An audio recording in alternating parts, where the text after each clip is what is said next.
Hello everyone. So welcome you all to Ashok Tutorials Meghalay's first MTET channel. So my dear friends, in this video I just want to discuss about the MTET UP syllabus. Alright. And in particular I will be dealing with pedagogy or child development and pedagogy, or in short we call it as CDP, right?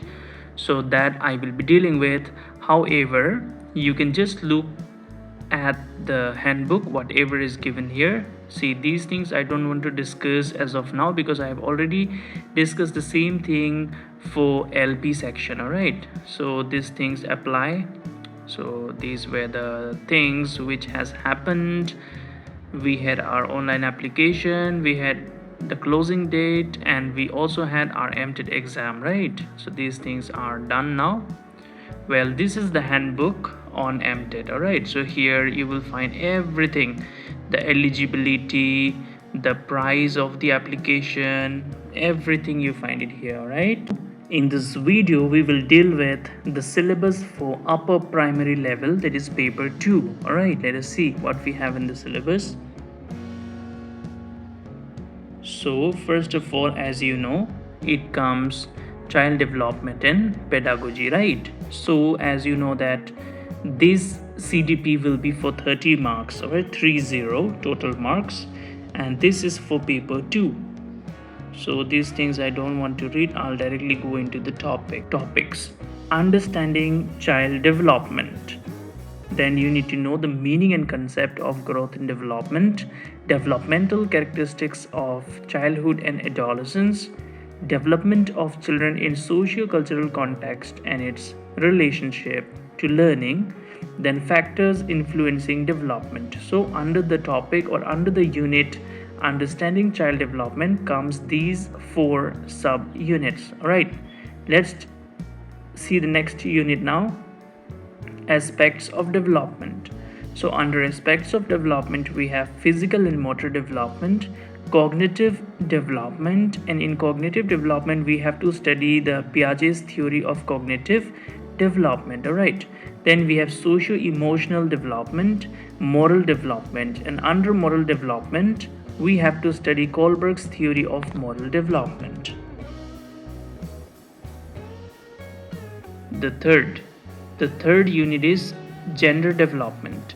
So in gender development, under the unit gender development, we have differences between gender and sex, stages of gender development, stereotypes in gender development, gender bias and its influence on educational practices, gender identity within families and in matrilineal society like Meghalaya, right?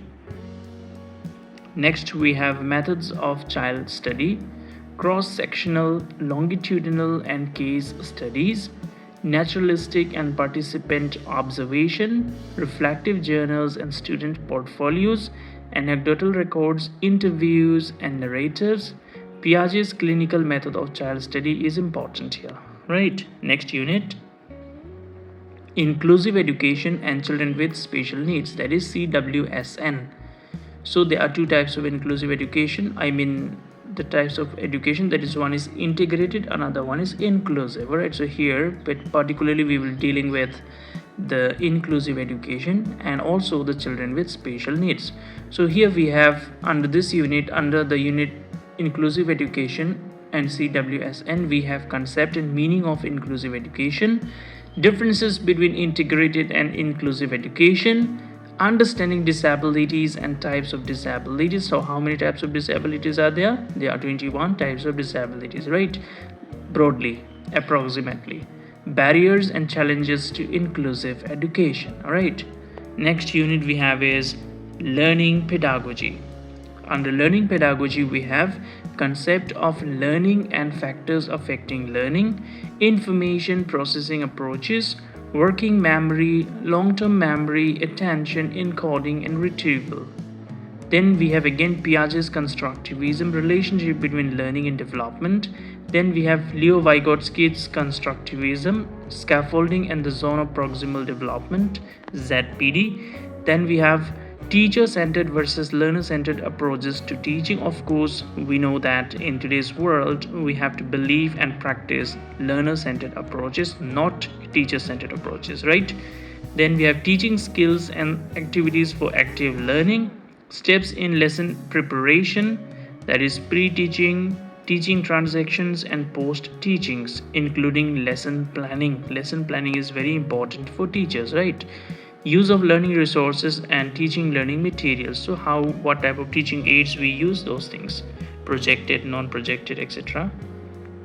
Then we have here assessment of students performance. So this is the last unit, unit 7, assessment of students performance.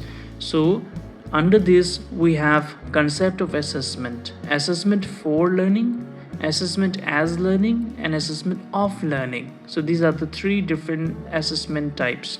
School-based assessment, purpose, features and techniques, formative and summative assessment methods, tools and techniques for assessment. Under tools and techniques for assessment, we have activity-based assessment, observation, rubrics, and achievement tests. Blueprint, design and types of questions, diagnosis of learning difficulties, and strategies for remedial teaching. All right, so these is the comprehensive syllabus for the pedagogy portion of paper 2.